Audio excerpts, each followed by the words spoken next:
Welcome back. You know, it would be kind of funny to play this game like, I don't know, instead of recording 5 episodes at a time, making it more like doing actual shifts frequently and doing something like...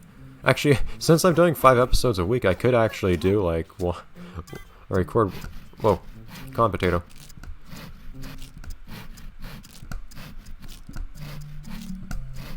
Ah! I could actually do one each weekday, each work day, one shift. That'd be amusing, but kind of annoying to actually record. Ah, I cannot keep that stirring up! I'm going to eradicate all stirring from this universe.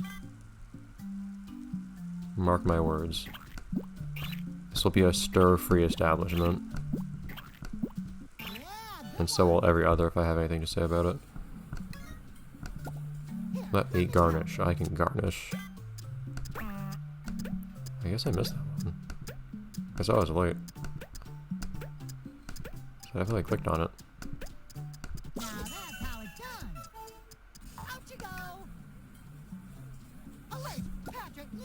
Ah! But this isn't one I can help much with.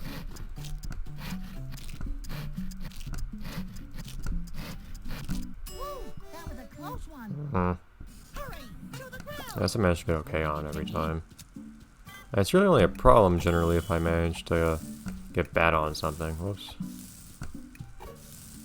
Come on. I don't know why I have a hard time with that sometimes. Because otherwise, okays don't hurt anything explicitly.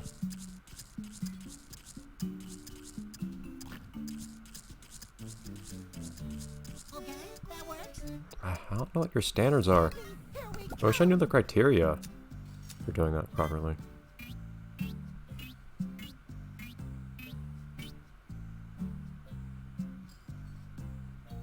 It was... Never mind.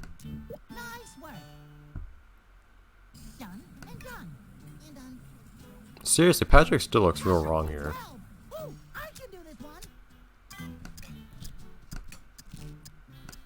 Actually, since this game has so much 3D, it is actually really nice to have this game and playing in a higher resolution too.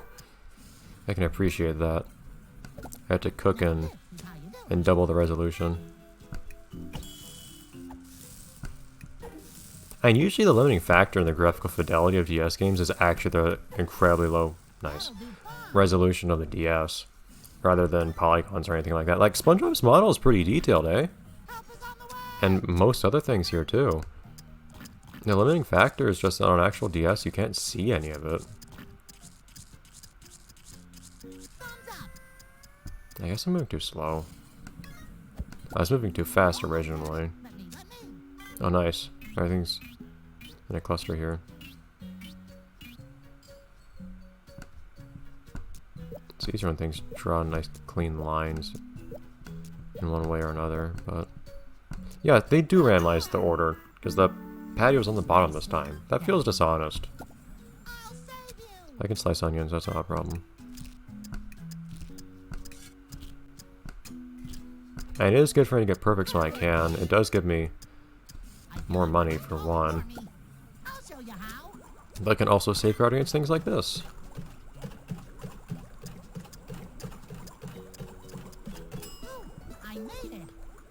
Considering I usually get a bad on that.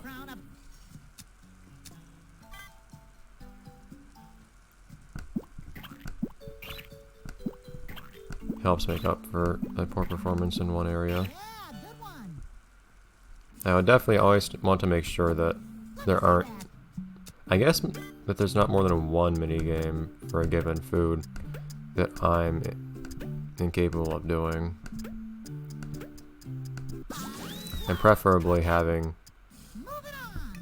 at least one that I can do perfectly consistently.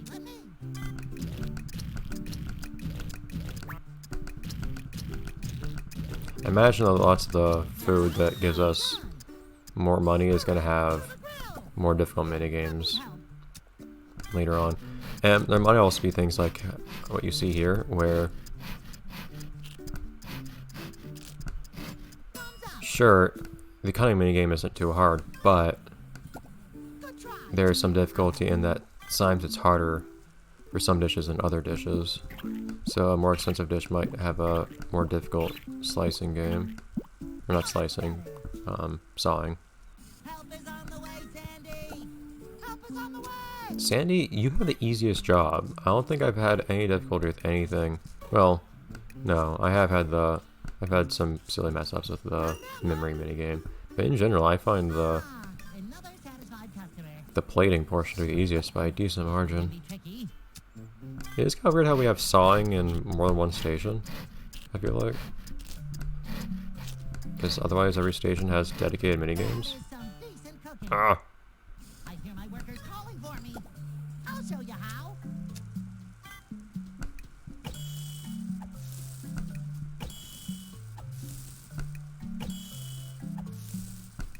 There we go.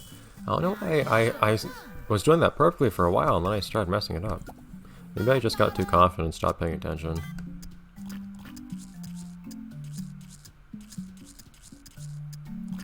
Maybe going off the patio is actually part of the problem. Oh, I don't know. I need to help Sandy. Let me help you out.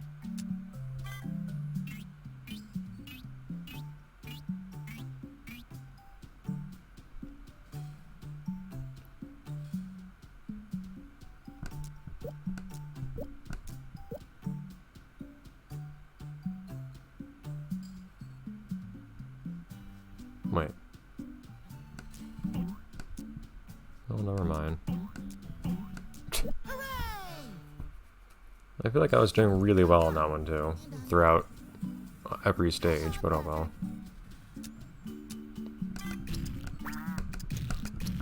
I don't know if I've ever gotten all perfects on any food here yet, on a whole dish.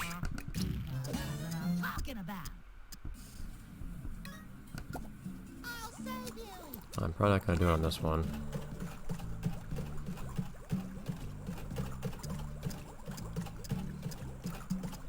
I appreciate the timer doesn't start on that one until you actually start stirring. And if you never start stirring, it's nice enough to never, it's nice enough to eventually stop. Nice. I'd like to get perfect at everything, but the deep frying is a problem.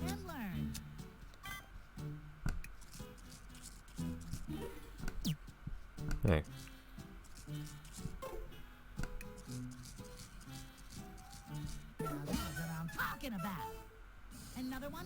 That one turned out pretty well. Not perfect everywhere, which I'd like to do at some point. I don't know if there's any secret to this one, like if it helps to make bigger slices or not, or to make bigger strokes back and forth, I mean. No, you can't, Spongebob. Stop lying to yourself. It's a delusion.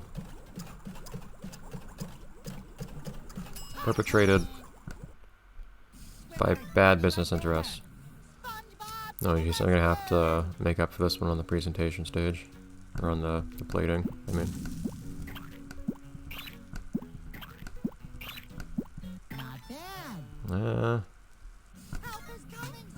Okay, here we go. I'll make up for it. I do like that you have an opportunity to do that, though. There we go. Ooh.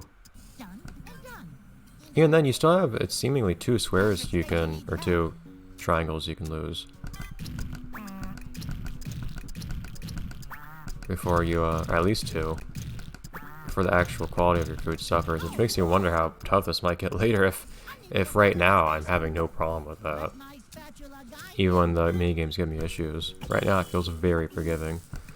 Maybe you have to plan hard for the game to be as challenging as I'd expect that to be. I don't know.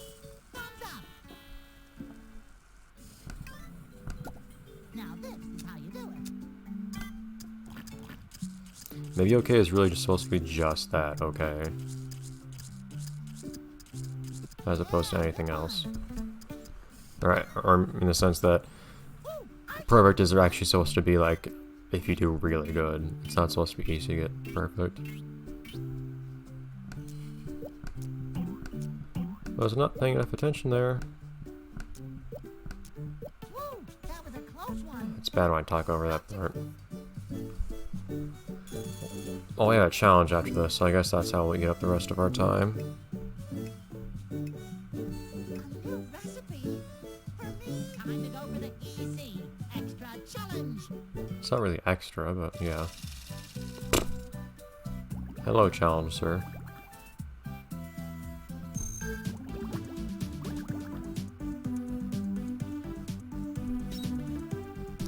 I like how the music changes on the beat too, specifically. Is that...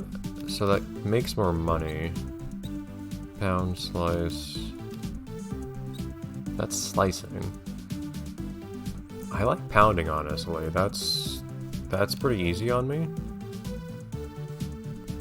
But I like that... I'm curious if I'd like that more than the veggie patty. I should probably just stick with the veggie patty right now, to be honest. Since it's the same stuff and it's only an increase of $1 and I'm already on my way to getting a bonus for this. I don't think that $1 will make enough of a difference. It's a 20% increase. I don't know how that compares, for instance, to I think whatever bonus you get for being experienced with a particular food. Hi, stranger, that I don't recognize at all. Yes, you are a stranger. It is weird looking at this. And keep in mind, on an actual DS, as you can see on the bottom screen right now, as you can see down here, the two screens are not totally attached to each other, and yet somehow, for some reason, sometimes the developers will act as if they are. So they'll make it one thing. They'll act if the two screens are perfectly contiguous. So they have one image that stretches across both, without accounting for the space between the top and bottom screen. And what's happening here is you can see, from my perspective, where these two screens are just on top of each other with no space between, the bottom of the speech bubble actually connects perfectly with the top screen. It's kind of weird.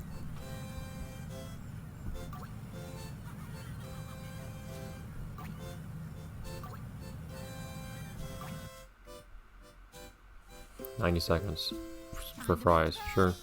Sea yam though, I think these are new.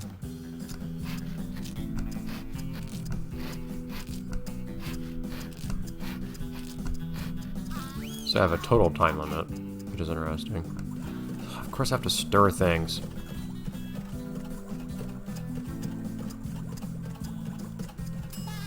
Oh wow. And frying. I don't think I've ever perfected... Well, no, I perfected the whisking step there on the frying stage before, but I don't like having to do that because I just as well often get nothing at all. That was pretty good on the whole. Something new to cook. Yeah. Thanks, Plankton.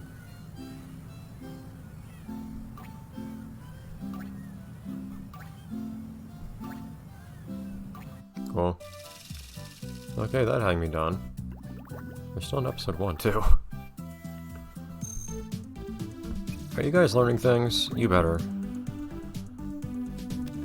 Because at some point I'd like to start discriminating against their minigames. Like, are you learning how to stir things? Not as quickly, but you are, I guess. Because I'd like to at some point just start ignoring certain minigames if I can trust my Plankton to do it well enough for me. But that probably means that I can't. That might mean not being able to increase the quality of something. But of course, if it's a minigame that I'm usually gonna fail anyways, then that's just as well. It's better for me not to take that risk. Okay, I think that's everything here then to do for the episode, and for me for the night. What? Yeah, I know that's there. Don't you worry. Maybe we can see if anything different happens when we have 2 things here instead of just 1. I don't know. I just don't know what impact it has on anything. But I guess that's that. So I'll see you in the next episode. We'll see what people have to say to this. I'm curious if people are going to comment on how long this game is, because I'm a little concerned based on how many dishes there are and how slowly I get experience, and how many challenges it seems like there are going to be, and the fact I'm still in the first episode, and I don't know how many there are, but there's probably a non-negligible number. We'll see. But hopefully I'm not getting myself into anything too crazy. But, I mean, I'm here to play all these games, so figured I should. Anyways, bye everyone.